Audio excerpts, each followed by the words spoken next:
Indeed, India's Akshay Dongre is following these stories for us. He joins us now live. Akshay, drone warfare seems to be the order of the day.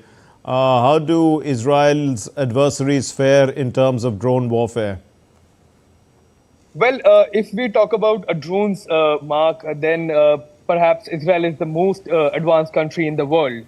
We are talking about non-conventional warfare that was, in fact, that also included drone warfare. And now, if you look at the kind of drones that Israel has made, it is second only to perhaps the United States of America and China.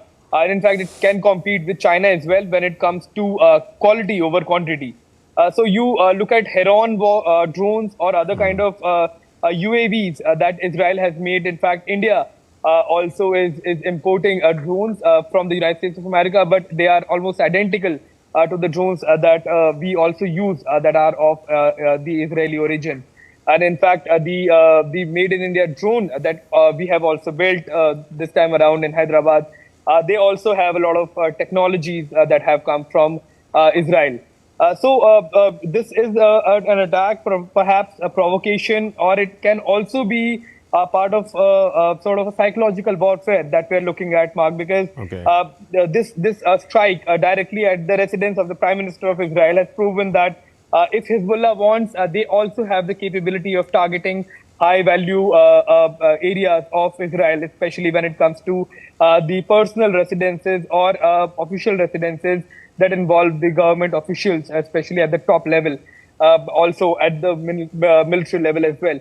That is the psychological aspect of it. But yes, this is a strike that has proved that Hezbollah also has certain technology.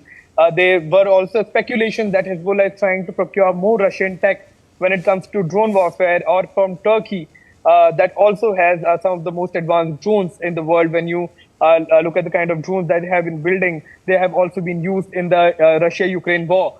So Hezbollah has been trying to procure all that, but when it comes to drone warfare, if Israel wants to retaliate, it can be massive using the technology that it has.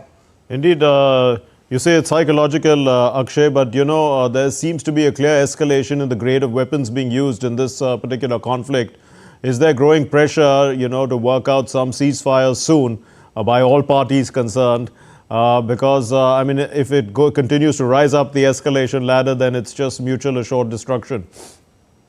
Well, Mark, we can say that. And also, there is another way of looking at it. The technology, the high-grade technology that you're using, that are being now used, they are also being used from Hezbollah side or from Hamas side.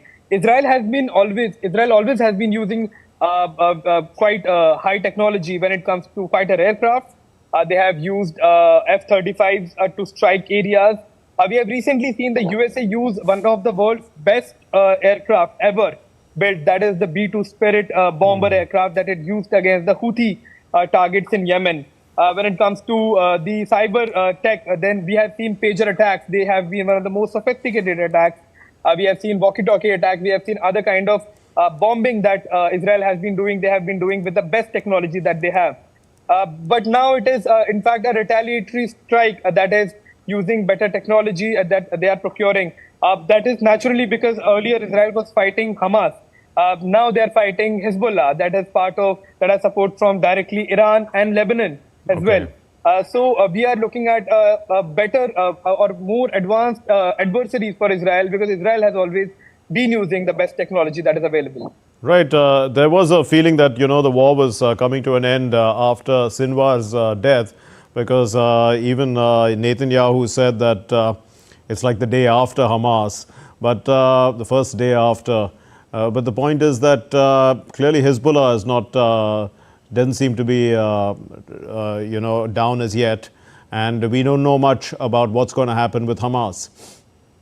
Well, yes and no, Mark. In fact, even in this question, there is another perspective to it. That would be that if war would have ended with the killing of the latest Hamas leader, but Israel had also said that they will continue to keep on hunting Hamas when it comes to the conflict. In fact, United Nations have been asking for a ceasefire.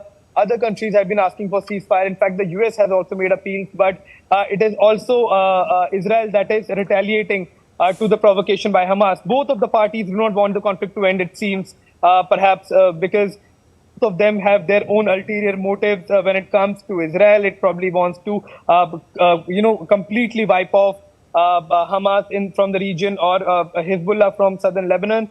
When it comes to Hamas and the Hezbollah, they also have their own motives of creating further terror when it comes to Israeli civilians.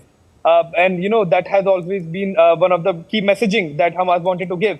But it remains to be seen that how the conflict will come to an end, because all the other parties, including India, the Indian Prime Minister has also said that diplomacy is the only way, but both the parties, unless they agree to it, I don't think we can see any end to the conflict, even with the killing of the top leadership of Hamas. Okay, we leave it there. Thank you very much, Akshay Dongre, for joining us with those inputs. Moving on.